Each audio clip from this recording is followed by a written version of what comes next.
చెన్నై నుంచి 'OG' movie చూడ్డానికి వచ్చారు కదా! ఆ థ్రిల్ Yes, ఎట్లుంది? yes, yeah, yeah. ఆ థ్రిల్ చూసారు కదా! ఎట్లా అనిపించింది మీకు? How do you feel? The vibe was extraordinary, ma'am.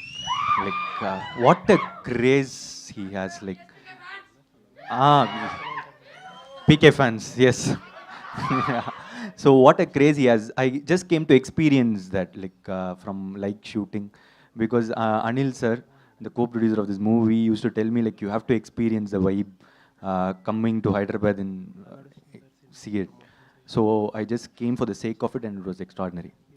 Yeah. Okay. Ravi గారు, చెప్పండి. యాక్చువల్లీ ఇప్పుడు కొన్ని సినిమాలకి చెన్నైలో థియేటర్స్ ఇవ్వట్లేదు తెలుగు సినిమాలకి అనేది ఉంది. బట్ ఇక్కడ చూస్తే మనకి ఏ మూవీ అయినా కూడా థియేటర్స్ ఓపెన్గానే ఇస్తారు.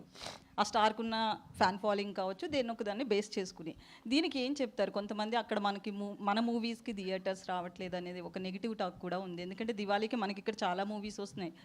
సో దాని గురించి అలా ఏమి ఉండదండి. ఇప్పుడు Diwali is the biggest festival in Tamil Nadu. Okay, అక్కడ కంపారిటివ్గా మనకన్నా థియేటర్స్ నెంబర్ తక్కువ. థియేటర్స్ మనకి 1800 ఎంత ఉన్నాయి, అక్కడ ఉన్న 600 700 ఇఫ్ ఐఎమ్ రైట్, లేకపోతే మ్యాక్సిమం 800 ఉంది. సో ఇప్పుడు ఒకటేనండి, ఇప్పుడు సినిమాలన్నీ రిలీజ్ అవుతాయి, ఒకటేమో X number of theatres, Y Z అలా